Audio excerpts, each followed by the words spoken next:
Hello, hello, hello, hello!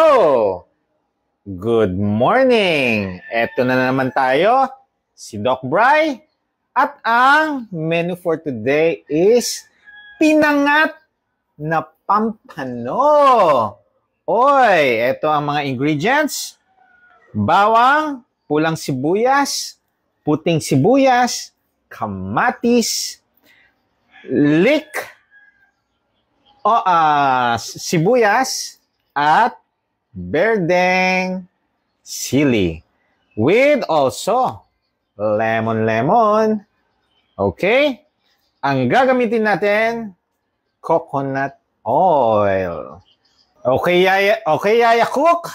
Lagyan na natin ang coconut oil.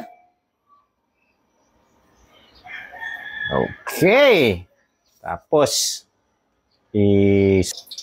igigisa ang bawang at sibuyas. Okay. Ilalagay na natin ang kamatis.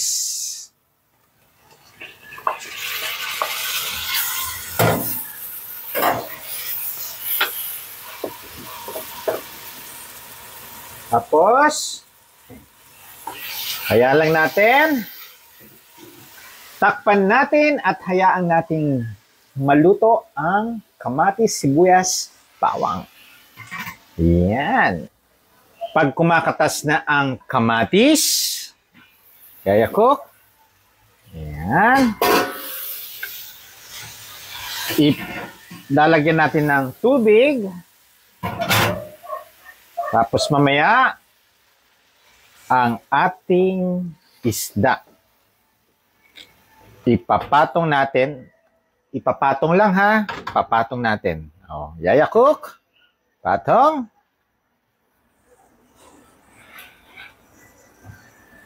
Yon, ipapatong lang ninyo ha. Hop. Napakasustansya nito dahil napakaraming mga vitamins, mineral, lalo na dun sa sahog, no? Yung mga sibuyas natin, kamatis, no? Tapos ito naman, yung lemon. Pwede nyo dagdagan ng marami para mas maasim. Yun, oh. Kalat-kalat. Yaya Cook, kalat-kalat. Tapos ang leek, sibuyas leaf. No? Tsaka yung dalawang siling berde. Ay, nako. Ginugutom na ako. Ayan, ang salt and pepper. Yan ang pampalasa din. Pandagdag lasa. Okay, Yaya Cook. Go, go, go. Napakasustansya po netong pinangat na pampano. Very affordable naman yan. So, pwedeng iba-ibang isda ang ilagay ninyo. Pwedeng pampano. Pwedeng bangus, kahit na anong isda. Kaya anything, basta yung affordable ninyo, yung kaya niyo yung bibilhin, let it simmer for 10 minutes. Very nutritious, pasok sa low carb.